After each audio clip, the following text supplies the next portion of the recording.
सितारों का मिलन आप जो देख रहे हो, ये ऐतिहासिक चित्र है। डबरा वालों, जोरदार तालियों के साथ में स्वागत करो, जोरदार तालियों के साथ में। ये हम सबका सौभाग्य है। और मैं मोहन यादव जी से निवेदन करूंगा कि आप सबको मार्गदर्शन करें, आशीर्वचन दें। आज तो महाशिवरात्रि का आनंद है। एक बार सब प्रेम से बोलेंगे, महाकाल महाराज की, प्रभु रामचंद्र महाराज की। और नवग्रह के बिना तो जीवन ही बड़ा कठिन हो जाता है। कोई का एक ग्रह बलवान, कोई का 2 ग्रह बलवान, या तो 9 ग्रह बलवान करने के लिए माननीय नरोत्तम जी ने अद्भुत संकल्प लिया है हमारे सबके बीच। वास्तव में अपने मुख से माँ सरस्वती की साक्षात कृपा जिनको बरसती है, ऐसे कुमार विश्वास जी हमारे बीच है। जोरदार अभिनंदन पंडित कुमार विश्वास जी का करें, जिनके अपने वर्तमान के दौर में किसी भी भगवान के घटनाक्रम को आज के संदर्भ में समसामयिक रूप से बहुत अच्छे ढंग से विस्तार से सच्चे अर्थों में, सही अर्थ में हमको न केवल जोड़ते हैं बल्कि समाज में प्रेरणा देने का काम करते हैं। जोरदार अभिनंदन कुमार विश्वास जी के लिए। इस मंच पर ही हमारे एक और भारतीय जनता पार्टी के पूर्व अध्यक्ष, वर्तमान के सांसद, हमारे विद्यार्थी परिषद के साथी माननीय विष्णुदत्त शर्मा जी भी मौजूद है। खजुराहो के माननीय सांसद, जोरदार अभिनंदन विष्णुदत्त शर्मा जी का। मंच पर विराजमान जिनका ये पूरा संकल्प है, हमारे सबके वरिष्ठ नेता, पूर्व मंत्री, कई प्रकार के अलग अलग प्रकार के ऐसे कामों को लेकर के जिनके मन में शासन की सुव्यवस्था भी है, सभी प्रकार के संकल्पों की पूर्ति के साथ ऐसे अच्छे कामों का भी संकल्प लेकर के आपने वास्तव में ये अद्भुत काम किया। पंडित नरोत्तम शर्मा जी के लिए भी, नरोत्तम मिश्रा जी के लिए भी जोरदार अभिनंदन करें। हमारे मंत्री, राजस्व मंत्री, सभी भाजपा के वरिष्ठ नेतागण और आप सब आज भाषणबाजी करेंगे तो माइक जिनके हाथ में जाएगा वो अभी पूरी चाबी भर देंगे तो थोड़ा थोड़ा, लेकिन हम सबके लिए सौभाग्य की बात है। बाबा महाकाल की नगरी से मैं स्वयं आज आपकी कथा सुनने भी आया हूं और हमारे मध्य प्रदेश सरकार की ओर से आपका पुनः मैं वंदन करता हूं, अभिनंदन करता हूं। जोरदार अभिनंदन करें। भगवान श्री राम के बहुत सारे प्रसंग आपने बताए और बताएंगे भी, लेकिन एक प्रसंग मुझे बहुत अपने आप में मन के लिए भी और अपने सब के लिए भी लालायित करता, मैं उसका जरूर चर्चा करूं। कभी कल्पना करें, भगवान श्री राम के वनवास काल के पहले विश्वामित्र जी महाराज दशरथ से जब भगवान श्री राम को लेने गए, बीडी जी अपन विद्यार्थी परिषद में रहे हैं, युवा शक्ति पे कैसे भरोसा होता है, ये वो हजारों लाखों साल पुरानी घटनाक्रम। महाराज दशरथ स्वयं सत्ताधीश है, सारी सेना, सुव्यवस्था, उनके पास साधन की पर्याप्त संपन्नता, लेकिन विश्वामित्र अगली पीढ़ी के दृष्टि से भविष्य का युवराज बना करके राम राज्य कैसे लाना, तो विश्वामित्र जी कदम बढ़ाते हैं, बाकायदा महाराज से निवेदन करते कि ये मारीच, सुबाहु, ताड़का, इनका अलग प्रकार का खराब समय है, जंगल के हालत, वन में यज्ञ करने की और बाकी कठिनाइयाँ विस्तार से नहीं बताऊंगा, लेकिन उस कठिनाई के बीच इन सबका समाधान भगवान श्री राम के माध्यम से वो चाहते हैं। और एक पंथ दो काज, कितना अद्भुत वो लीला हुई। भगवान को लिया, भगवान श्री राम को, साथ में लक्ष्मण लखनलाल भी चले, लेकिन दोनों बगैर कोई सैनिक, बगैर कोई रथ, बगैर कोई संसाधन, दोनों बालक, दोनों राजकुमार पर्याप्त थे। और हमने सबने देखा, उनसे भगवान को ले जाने के पहले महाराज दशरथ की भी आत्मा थोड़ी सी मन में थी कि अभी मेरे सुकुमार इनको कहाँ चक्कर में डाल रहे हो। तो विश्वामित्र ने कहा नहीं नहीं, केवल मैं वहां तक जाकर के आधार पर, ये सत्य के आधार पर के भाई केवल जंगल का हमारा कष्ट मिटाकर वापस लौटा देंगे। लेकिन ये देखो अद्भुत घटना है, कि न केवल मारीच सुबाहों को मारने के पहले जंगल के हालात से भगवान श्री राम को परिचित करा दिया, ताड़का को मारने के बाद असंभव काम कराया, लेकिन वहां तक बात थी भगवान की जहाँ दशरथ से कि केवल इसके बाद वापस लौट आएंगे।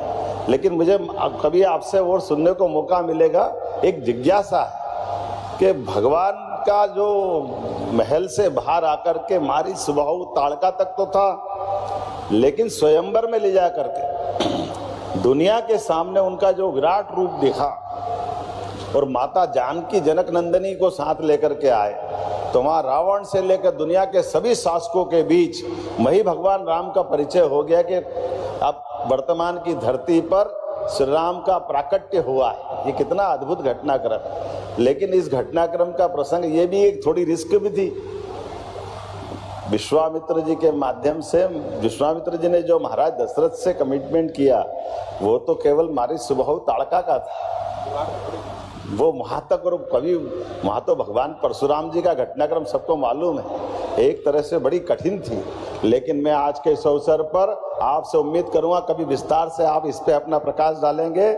मैं अपनी बात का यही विराम देता हूं, सभी को चरणों में प्रणाम करता हूं और महाशिवरात्रि के पावन पर्व पर भगवान श्री राम की कथा, और वैसे भी महादेव के मंदिर में जाओ और साक्षी गोपाल नहीं करो तो भगवान आशीर्वाद नहीं देते, और साक्षी गोपाल गोपाल जी के पास और महादेव को याद नहीं करो तो भगवान का पूरा आशीर्वाद नहीं मिलता। इसलिए एक मंत्र है, शिवाय नमः विष्णुवे नमः, शिवाय नमः विष्णुवे नमः। सच्चे अर्थों में महाशिवरात्रि में शिवाय नमः विष्णुवे नमः हो रहा है। मेरी अपनी ओर से पुनः आपका वंदन अभिनंदन।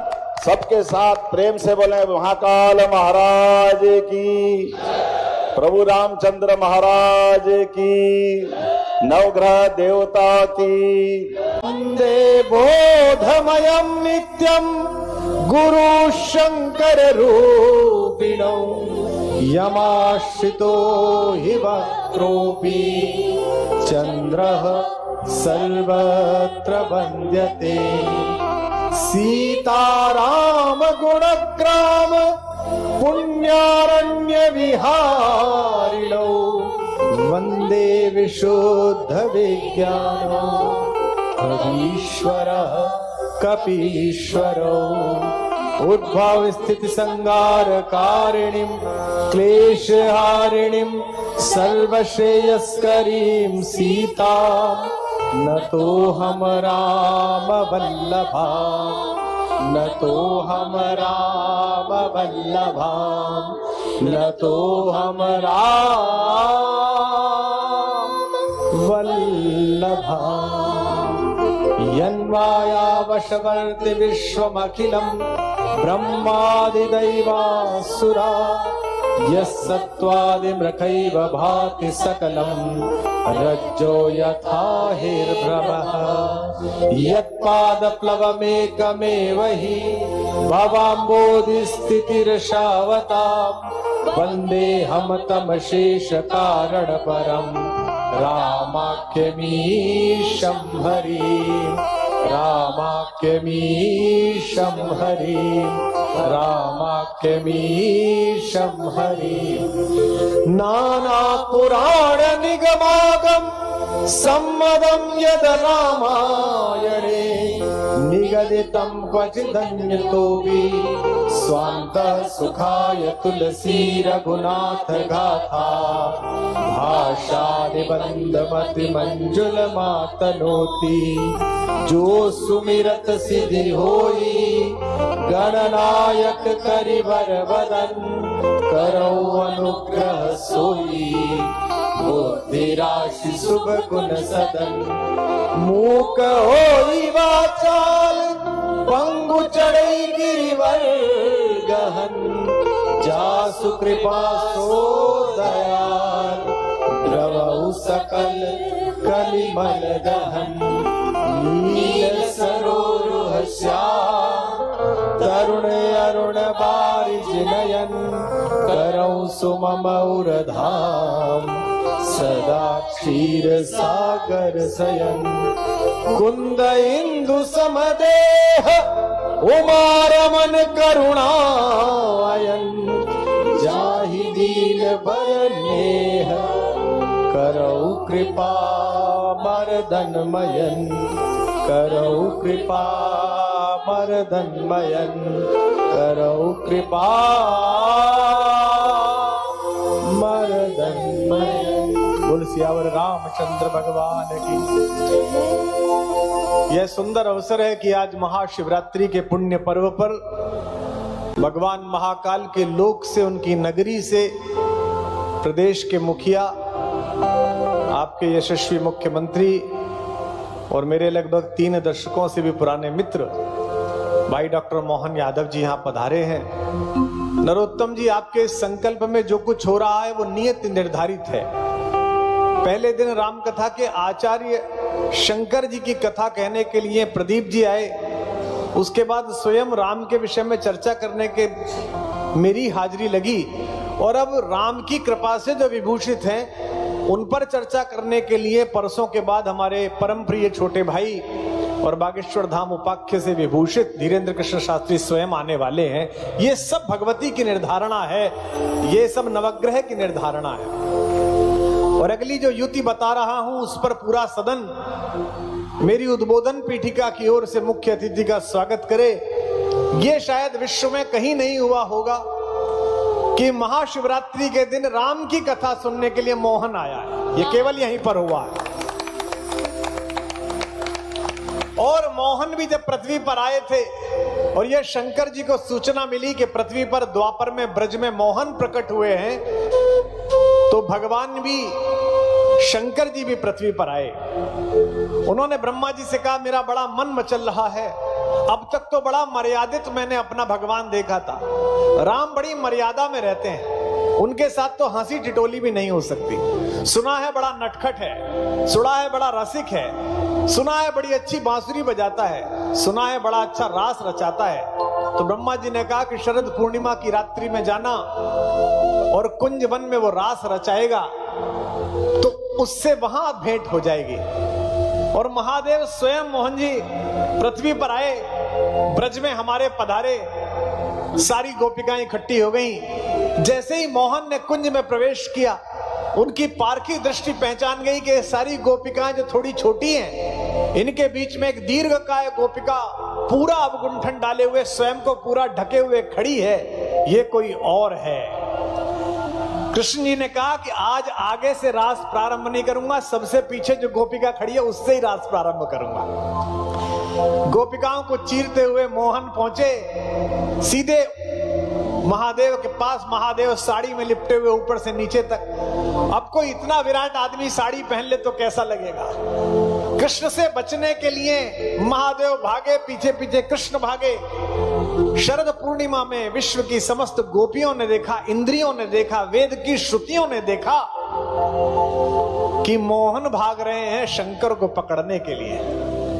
लेकिन अगर मोहन ठाल ने किसी को पकड़ना है तो वे कोई भी हो पकड़ में आ ही जाते हैं, ये तो सामान्य नियम है। और अंततः कृष्ण जी ने शंकर जी को, महादेव को बाहों में भर लिया। घूंघट उठाया तो देखा कि अंदर तो देवादिदेव शंकर जी ने हाथ जोड़े, कहा, भगवान पता चला आप ब्रज में पधारे हैं, पता चला कि बड़ा रस बरस रहा है, और मैं तो कला का आदि देव हूं, तो रस लेने के लिए आ गया, लेकिन आज ही आपका नृत्य देख पाऊंगा। ये कैसे संभव हो कि जन्म जन्मांतर तक मैं आपका पराक्रम देख सकूं, आपका ब्रज का रस देख सकूं।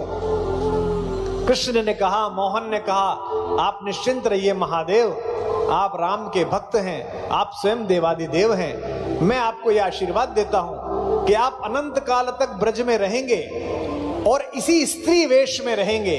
आप हमारे ब्रज में पधारिए। आज भी वहां पर गोपेश्वर महादेव का मंदिर है, जहां भगवान शंकर को भभूत नहीं चढ़ाई जाती, साड़ियां चढ़ाई जाती हैं, बिंदियां चढ़ाई जाती हैं, चूड़ियां चढ़ाई जाती हैं और स्त्रियों के प्रसाधन चढ़ाए जाते हैं। तो मुझे लगता है आज वही पल दोबारा साक्षात हुआ है कि स्वयं मोहन शंकर की कथा सुनने के लिए यहां पधारे हैं। आज शिवरात्रि है। एक प्रसंग मुख्यमंत्री जी ने यहां छेड़ा। उन्होंने कहा, मेरी जिज्ञासा है कि राम जी को लेने के लिए जब विश्वामित्र गए थे तो ये शादी क्यों करा लाए, जनकपुर तक कैसे पहुंच गए। विश्वामित्र जब राम जी को लेने गए तो उस समय राम जी की आयु 15 वर्ष थी और विश्वामित्र जी से दशरथ जी ने कहा, आप तो इतने बड़े साधु हैं, इतने बड़े संत हैं, जरा सा कमंडल का जल हाथ में लीजिए और राक्षसों को भस्म कर दीजिए, मेरे इस बच्चे को क्यों ले जाते हैं। विश्वामित्र जी ने कहा, मैं साधु हूं, साधु के लिए क्रोध वर्जित है, इसलिए क्रोध नहीं कर सकता, और तुम्हारे बेटे को दशरथ इसलिए ले जाना चाहता हूं। अब जो बात कह रहा हूं सत्ता मंच पर बैठी है इसलिए कह रहा हूं, सत्ता को यह बात सुननी चाहिए। विश्वामित्र जी ने कहा, 4 चीजें हैं, इनमें से एक किसी को मिल जाए तो आदमी पागल हो जाता है।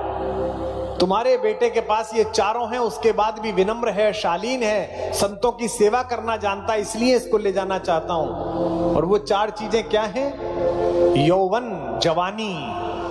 जब जवानी आती है तो आदमी बौरा जाता है। जाड़े में मां कहती है कि स्वेटर पहनकर रात को बाहर जा, 3 बटन खोल के जाता है, सुनता ही नहीं है। और कल तो जवानों का दिन गया है, जो विश्व वाले मनाते हैं, हम तो मनाते नहीं, वो मनाते हैं बाहर वाले। जवानी जब किसी पेड़ पर आती है, पौधे पर आती है, तो कांटों में भी सुगंध आ जाती है। संतोषानंद हमारे एक गीतकार हैं, उनकी पंक्ति है, मतलब यही सिखाती है और हुस्न की किताब के मौसम में तो कांटों पे भी आ जाता है शबाब। जवानी किसी को मिल जाए तो पागल हो जाता है। दशरथ तुम्हारा पुत्र युवा है, जवान है। दूसरी चीज क्या है? धन। पैसा मिल जाए तो आदमी बौरा जाता है, और नया नया पैसा मिल जाए तो बहुत ही बौरा जाता है। जो खानदानी रईस हैं वो मिजाज रखते हैं नर्म अपना, तुम्हारा लहजा बता रहा है तुम्हारी दौलत नई नई है। किसी को दौलत मिल जाए नई नई तो पागल हो जाता है।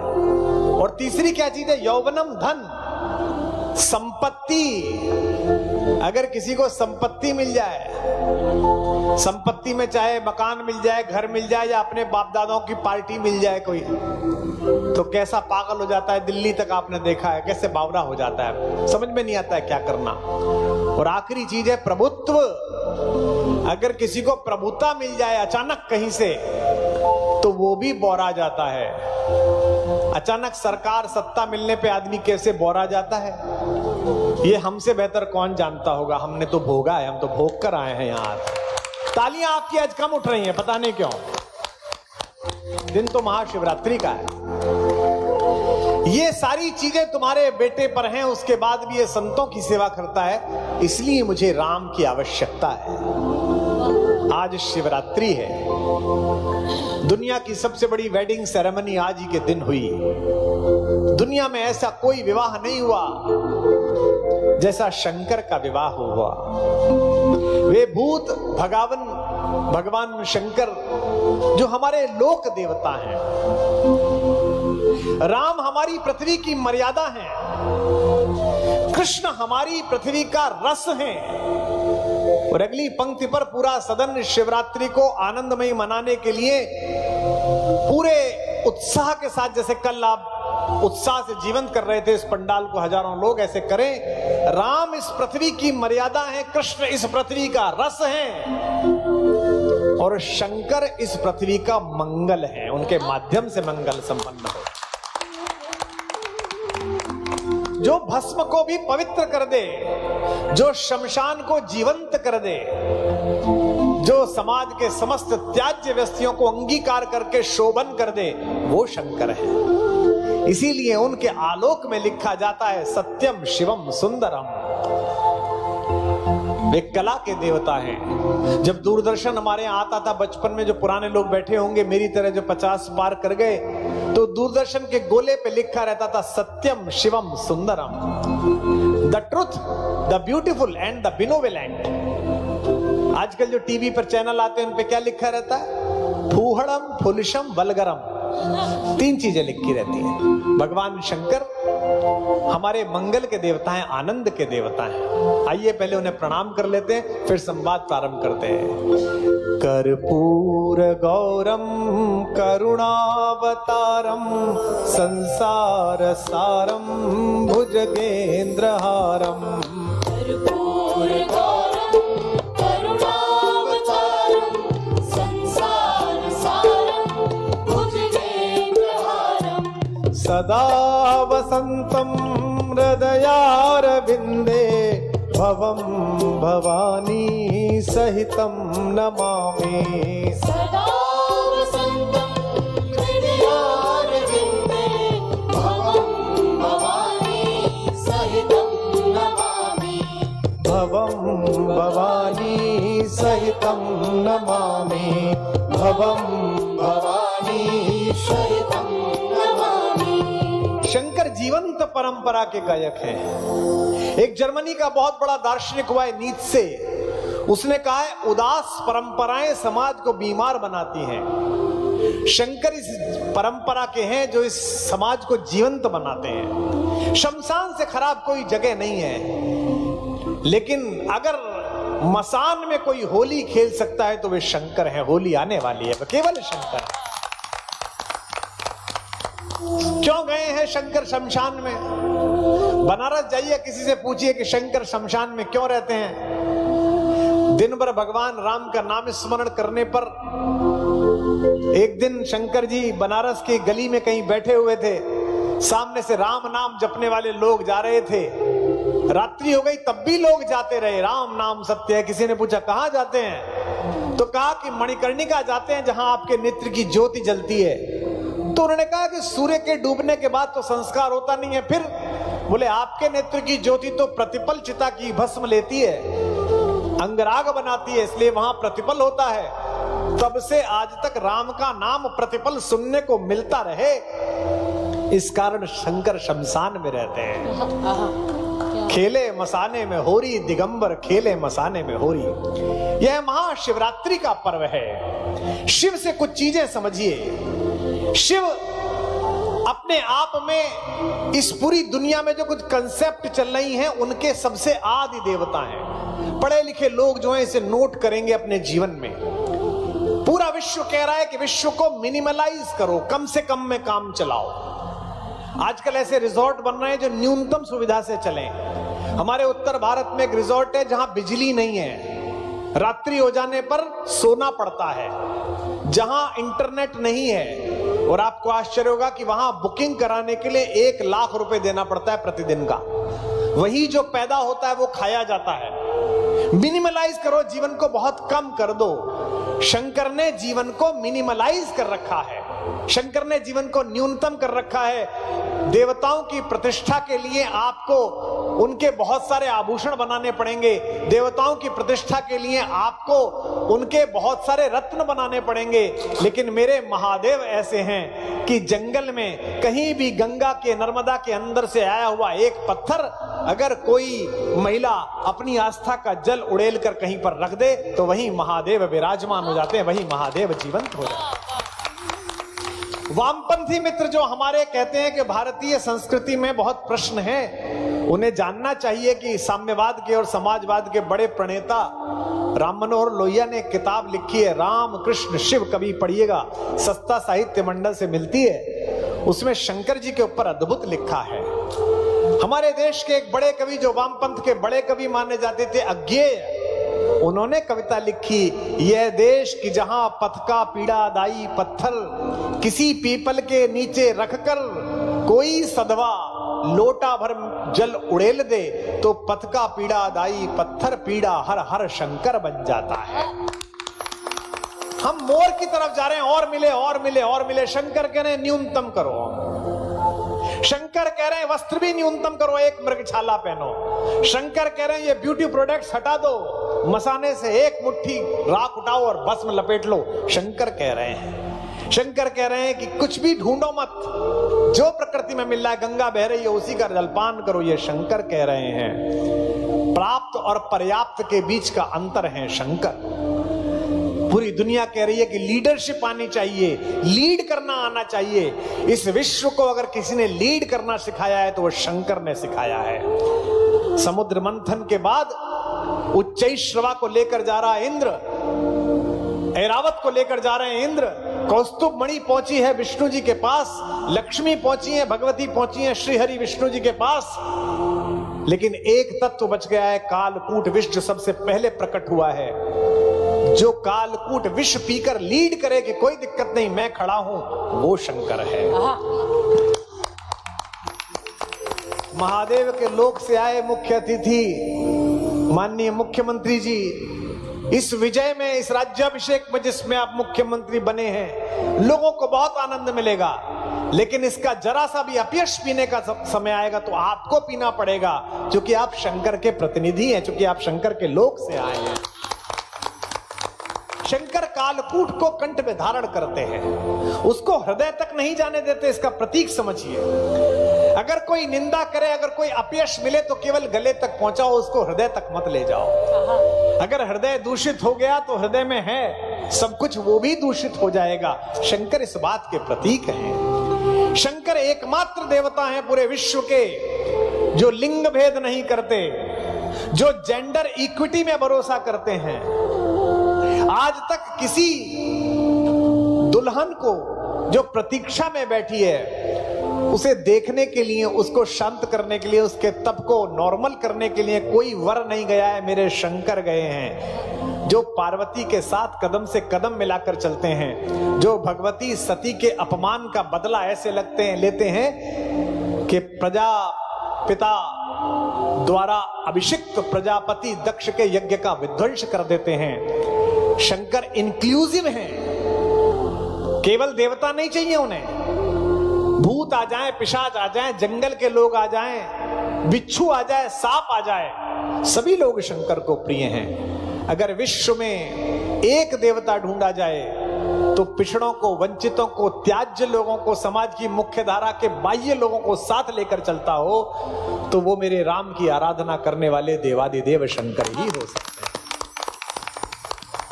वे ईश्वरों के भी देवता हैं और वो देवों के भी देवता हैं। आइए उनकी प्रार्थना में कुछ समय बिताते हैं। मुख्यमंत्री जी को वापस राजधानी लौटना है, उनके प्रश्न का मैंने समाधान किया जो उनका कहना था।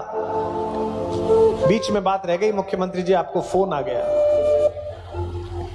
विश्वामित्र जी जब मिथिला लेकर गए राम जी को, तो गुरु ने कहा कि मिथिला चलो, तो चेला चल दिया। उस धनुष का तोड़ना इसलिए नहीं था कि सीता जी से विवाह हो जाए, गुरु ने कहा तोड़ दो तो तोड़ दिया। उठो राम भंजौ भव चापा, राम उठो, अब कोई नहीं तोड़ पा रहा है धनुष को, बेटा तू ही उठ, पृथ्वी खाली है तू ही जा। उठो राम भंजौ भव चापा, मेटहु तात जनक के तापा। ये जनक बहुत दुखी है, इनके ताप को दूर करो, यहीं तक का काम था। जैसे ही धनुष टूटा मोहन जी, जनक जी ने कहा कि धनुष टूट गया, ये मेरी बेटी आपकी हुई, आप इससे विवाह कर लीजिए। डबरा के लोग को मेरे राम ने, मेरे सरकार ने हाथ जोड़ दिए। उन्होंने कहा साहब देखिए, आज्ञा गुरुजी की यहीं तक थी कि धनुष तोड़ो, विवाह करने के प्रति मैं स्वीकृति नहीं दे सकता। जनक ने कहा कि संकल्प तो मेरा यही था कि जो धनुष तोड़ेगा उससे शादी करूंगा। बोले आप अपना संकल्प जानिए, मैं विवाह नहीं कर सकता। क्यों? क्योंकि मेरे जीवन के इस महत्वपूर्ण निर्णय को मैं अकेले नहीं ले सकता। जब तक अयोध्या में रहने वाले मेरे पिता दशरथ को बुलाकर आप उनकी आज्ञा नहीं दिलाएंगे, तब तक मैं विवाह नहीं कर सकता। ये हैं वैलेंटाइन डे के दिन अराजकता को, एक छलके हुए पल को समर्पण मानने वाली पीढ़ी को यह जानना पड़ेगा कि राघवेंद्र राम भी जब 16 वर्ष के हुए हैं और विवाह की जगह पर पहुंचे हैं, तो दुनिया के सबसे बड़े ज्ञानी राजा विदेह के सामने ये कहने की हिम्मत रखते हैं कि साहब ऐसे नहीं कर सकता। और आजकल माई लाइफ माई स्पेस, मेरा जीवन मेरा स्पेस, और राम कह रहे हैं कि पहले पिता की आज्ञा होगी। तब आपने देखा होगा कि दशरथ जी को बुलाया गया, दशरथ जी से आज्ञा ली गई और इसके बाद भगवती का विवाह मेरे सरकार से हुआ। तो एकमात्र ऐसा उदाहरण जो अपने जीवन की प्रत्येक बात में मर्यादा का पालन करता है, उसे ही मर्यादा पुरुषोत्तम कहा जाता है। धर्म भूमि है। आइए तब तक प्रार्थना कर लें शंकर जी की, फिर सब लोग संवाद करते हैं। आइए। नमामि शमीशान निर्वाण रूपम विभुम व्यापकम ब्रह्म वेद स्वरूपम निजम निर्गुणम निर्विकल्पम निरीहम